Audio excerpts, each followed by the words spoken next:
इसी कार्यक्रम को देखकर जागी है यूपी सरकार। लेकिन आज हम कुछ नई जानकारी आपके सामने लाए हैं। कैंसर वाली नदी, एक ऐसी नदी जिसमें पानी नहीं, जहर बह रहा है, और इस नदी के किनारे बसे गांव अब पानी के नाम से खौफ खाते हैं। अपनी इस मुहिम में हमने कल आपको बागपत और मुजफ्फरनगर का हाल दिखाया था। आज आपको लिए चलते हैं एक ऐसे गांव में जो इस नदी का सबसे बड़ा शिकार है। एक ऐसा गांव जहां 10 से 15% लोग विकलांग हो चुके हैं। कई लोग कैंसर से जूझ रहे हैं। किसी को दमा यानी अस्थमा हो चुका है, किसी को टीबी जैसी बीमारी है, और लोगों को उन्हीं के हाल पर छोड़कर सरकार चुप है, प्रशासन चुप है, तमाशा देख रहे हैं।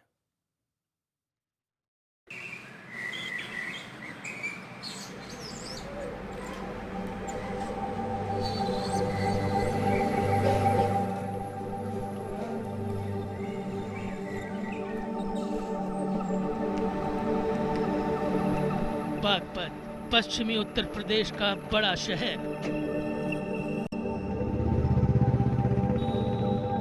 सरकार का दिया बहुत कुछ है यहाँ पर। घर है, सड़कें हैं, रोजगार के लिए फैक्ट्रियां हैं और एक नदी भी।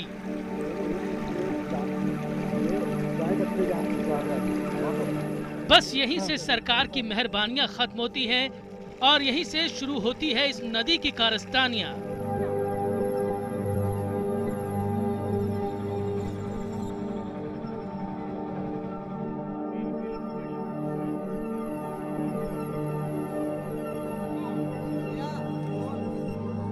देखिए जरा, यहाँ की फैक्ट्रियों से 2 वक्त की रोटी के बदले क्या मिला है इन्हें। 8 बरस पहले ये भी अपने पैरों पर खड़े होते थे, लेकिन आज बिस्तर से उठना भी मुहाल है। ये बच्ची जो नहीं जानती कि उसे कौन सी बीमारी लगी है, ये बच्चा, वो बुजुर्ग, वो लड़का, निगाहें थक जाएंगी लेकिन चेहरे खत्म नहीं होंगे। जानते हैं इनका गुनहगार कौन है? गुनहगार है एक नदी, कृष्णा नदी। पानी की वजह से इन्फेक्शन बना जी, मेरे पैर में कटवाना पड़ा जी, पैर जो है जिसके रीढ़ की हड्डी में कमी बताई, गंदे पानी के उससे 6 साल की बच्ची होगी। ये वो इलाका है जो देश को मिठास देता है। यहाँ गन्ने की खेती होती है, शुगर फैक्ट्रियाँ हैं, लेकिन आपकी मिठास इस गांव को कितनी महंगी पड़ती है ये आप सोच भी नहीं सकते। इलाके की दर्जनों फैक्ट्रियां इसी नदी में अपनी गंदगी उगल देती हैं। सरकार खामोश रहती है और वो काला जहरीला पानी इन गांव वालों के हिस्से आ जाता है। लगभग 20 साल पहले बहुत साफ पानी था इसका, और इसमें जो ये शुगर फैक्ट्री, गत्ता फैक्ट्री, इनका गंदा पानी आवा है। अब इतना जहरीला पानी हो रहा है, वो जहर हो रहा है बिल्कुल। वो हमारे नलकों में पानी चोए में जाकर लीच हो रहा है, जो उससे इतना जहरीला पानी हो रहा है। एक और गांव ले चलते हैं आपको। यहाँ भी वैसी ही लाचारियां हैं, वैसी ही बेचारगी है। हर घर की सुबह चीखों से होती है और दिन सिसकियों में ही ढल जाता है, मगर आज तक सरकार का कोई नुमाइंदा झांकने तक नहीं आया। यहाँ पर मतलब बहुत परेशान है और न सरकार आती न कुछ आती। कोई भी नहीं आ रहा है, 2 रेबिन लगाने आते, उधर से उधर निकल जा। यहाँ पे 8 से 10% तक लोग बाग आज पानी की वजह से क्षेत्र में पीड़ित हैं, और इसका खाली संज्ञान पर्यावरण समिति ने लिया। तब से कुछ जरा मरा कोई हमारे पास नल वल की बात कहने आया, वरना आया कोई नहीं अभी तक भी। गांव के लोगों को बस कृष्णा और हिंडन नदी के सहारे छोड़ दिया गया है। इसी में जीना है, इसी में खाना है, इसी में नहाना है और इसी को पी जाना है। शुक्र है कुछ एजेंसियों का, जिन्हें इस गांव का दर्द दिखाई दिया और एनजीटी के दरवाजे खटखटाए गए। कोर्ट ने सरकार को कहा कि यहाँ पे जितने भी हैंड पंप्स हैं उनको सील करिए, बंद करिए और ये सुरक्षित करिए कि इन लोगों तक जो पानी है पोर्टेबल वाटर पहुँचे, पीने लायक पानी पहुँचे। हम देखना चाहते थे कि आखिर नदी में ऐसा कौन सा दानव छिपा है जो दर्जनों जिंदगियां तबाह कर चुका है। आखिर क्या है इस पानी में जो गांव में विकलांगों की गिनती बढ़ती जा रही है। IBN 7 ने फैसला किया नदी के इस पानी का वैज्ञानिक परीक्षण कराने का। हमने नदी से कुछ पानी निकाला और वैज्ञानिकों की एक टीम के सामने पेश किया। पानी का टेस्ट हुआ और नतीजे ने हमें भी हिला कर रख दिया। टेस्ट के बाद पता चला कि नदी के इस पानी में ऑक्सीजन है ही नहीं, यानी H2O से O ही गायब है।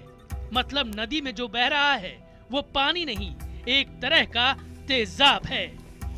IBN 7 के कैमरे के सामने एक लाइव टेस्टिंग हम यहाँ पर करने जा रहे हैं और आपको ये दिखाने की कोशिश कर रहे हैं आखिरकार कितना ज्यादा यहाँ पर जहरीला यहाँ पर पानी है। अगर डिजोल्ड ऑक्सीजन नील है, इसका मतलब एक भी जलीय जंतु एक्वेटिक एनिमल इसमें जिंदा नहीं रह सकता। यानी कि सारे के सारे जीव जंतु जो कछुआ, मछली, मेंढक या अन्य कोई जीव जंतु है, सब मर चुके हैं। बागपत, कृष्णा और हिंडन नदी का सिर्फ एक पड़ाव है। जैसे जैसे ये नदी यमुना की तरफ आगे बढ़ती है, हालात और भी बदतर होते जाते हैं।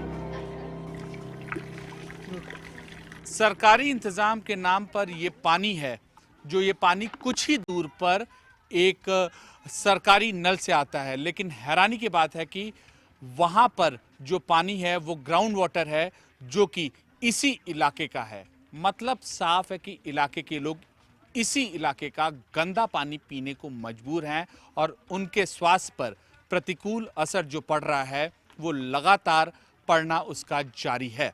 कैमरा पर्सन ऋषि के साथ अमित पांडे, बागपत, IBN 7। IBN 7 की मुहिम रंग ला रही है। यूपी सरकार के स्वास्थ्य राज्य मंत्री SP यादव ने हिंडन नदी के प्रदूषण पर जांच कमेटी गठित करने का फैसला किया है। उत्तर प्रदेश के प्रमुख सचिव स्वास्थ्य की अगुवाई में यह कमेटी हिंडन नदी और उसके आसपास के इलाकों में पानी की जांच करेगी। ये कमेटी उन फैक्ट्रियों की जांच करेगी जिनका दूषित पानी इस नदी के अंदर आकर गिरता है। सरकार के मुताबिक अगर किसी फैक्ट्री ने नियमों का उल्लंघन किया तो उस पर कार्रवाई जरूर की जाएगी।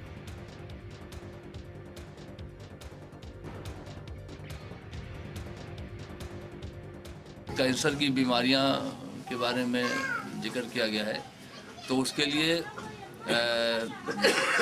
प्रमुख सचिव स्वास्थ्य को भी निर्देशित किया गया है कि वे टीम बनाकर और वहाँ पर मेडिकल की एक टीम बनाकर वहाँ पर जो हिंडन नदी के किनारे जो बस्तियाँ हैं, जो सहारनपुर के खास करके जो शिकायत मिली है, वहाँ विशेष तौर पर देख लिया जाए कि वहाँ पर जो इनहेबिटेंट्स हैं, जो निवासी हैं, उनमें अगर बीमारियां फैल रही तो उसको रोकने का व्यवस्था किया जाए।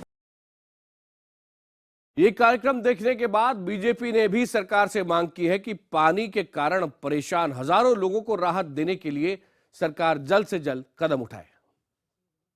सबसे पहले तो IBN 7 को धन्यवाद कि हिंडन के इस जहरीले पानी पर एक विशेष उन्होंने अभियान चलाया और लगातार इन तथ्यों के प्रकाश में आने के बावजूद गांव में कैसे लोगों को साफ पीने का पानी मिले, इस तरफ कोई योजना नहीं बन रही है।